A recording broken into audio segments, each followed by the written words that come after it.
You answer one question. A few seconds later, she asks another, then another. They sound ordinary, so you treat them like small talk.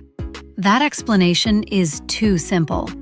When a woman is attracted to you, the subjects often become more personal. How you think, what your life looks like, how you care, and what you first noticed about her.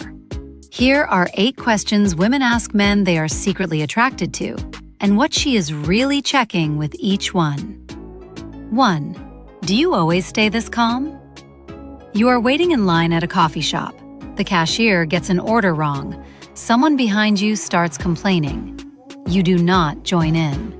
You wait, fix the order, and move on. Later, she asks, "Do you always stay this calm?" She has already seen you handle one irritating moment. Now she wants to know whether that reaction was typical. Anyone can look confident when nothing is going wrong.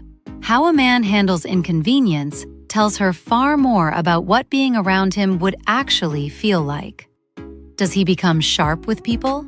Does he need everyone to know he is annoyed? Or does he stay in control without making a performance out of it?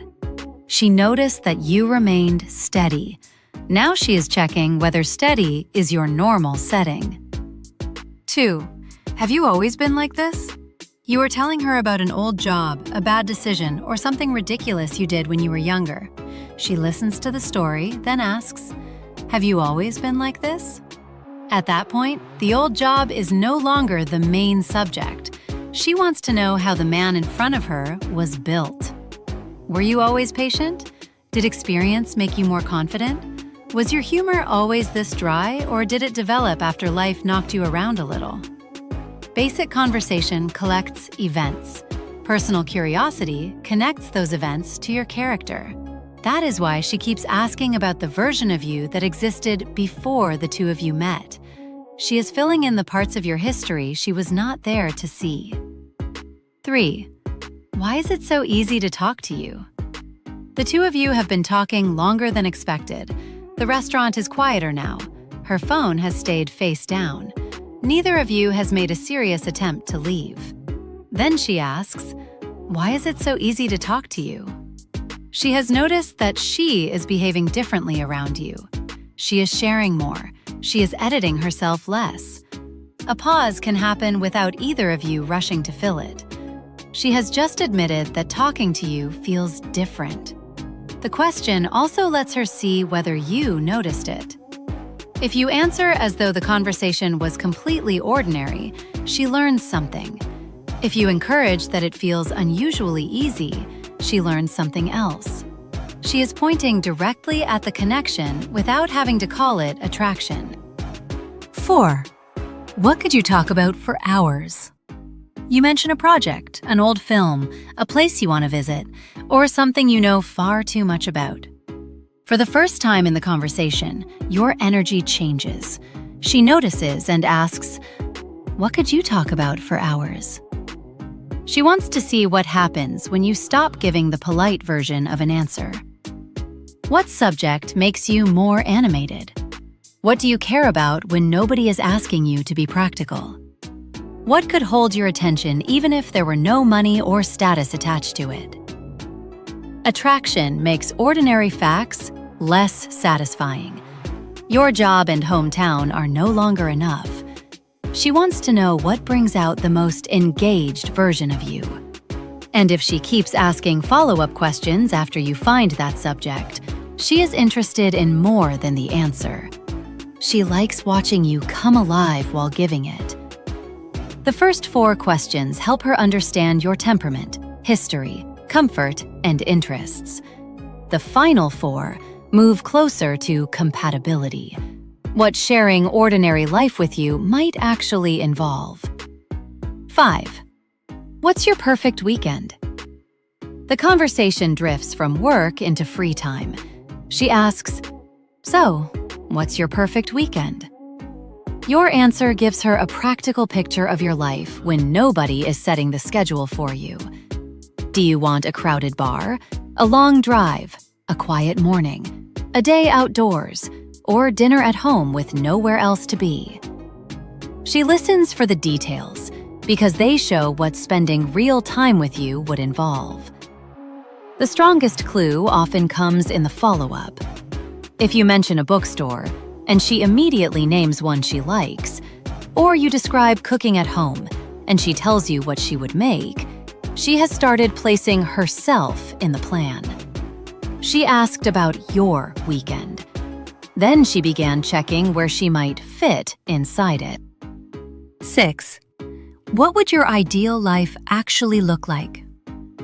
This question usually appears after the conversation has already moved beyond hobbies. Maybe you are talking about work, where you would live, or what you would do if money stopped making every decision. She asks, what would your ideal life actually look like? Now she is listening for priorities. Does freedom matter more than status? Do you want a busy home or a quiet one? Are you still chasing a bigger life, or have you learned which parts are already enough? The answer tells her whether your lives point in compatible directions. She listens for the life you would choose if the choice were genuinely yours. As attraction becomes more serious, she starts checking whether liking you could work outside the conversation too. 7. What are you like when you really care about someone? The subject may begin with family, an old friend, or someone you once helped through a difficult period. She notices the way you speak about loyalty and asks, what are you like when you really care about someone? This question goes straight to how you show attachment. Do you become protective? More patient? Do you solve problems, make time, remember details, or stay nearby when things become inconvenient? She is learning how affection looks when it comes from you. A man can say he is caring. The examples he gives reveal whether that care survives effort, conflict, and bad timing. That matters once she begins wondering what she could expect from you after you genuinely care. She is checking whether your attention turns into patience, effort, and consistency. 8. What was your first impression of me? This usually arrives after the two of you already know each other. Maybe you are walking back to your cars after dinner. Maybe the conversation has become lighter and more personal. She smiles and asks, what was your first impression of me? She wants to know what registered before you had time to understand her properly. Was it her confidence? Her voice? The way she handled the room? Did you find her intimidating, funny, reserved, or immediately attractive? Then she listens for what changed. That comparison matters because your opinion now carries more weight than it did when you first met. She is checking whether you noticed her early, whether your interest grew, and which version of her now exists in your mind. The other questions helped her understand you. This one tells her whether you noticed her from the beginning, and whether you see her differently now. One question proves very little. The pattern matters. The subjects become more personal. She remembers your answers, and she returns to them later. That is when ordinary curiosity starts looking more like attraction. Once you recognize the pattern, you will hear these conversations differently. She is learning how you think, how you live, how you care, and whether you noticed her too. If you want to recognize the signals that usually appear before these questions get asked, I broke down 25 forbidden signals she's secretly into you in the guide linked below. Once you know them, you will start noticing conversations that were never as casual as they sounded. And in the next video, we are breaking down when a younger woman likes an older man, she does these 8 things first. You may be surprised by how early those signs begin.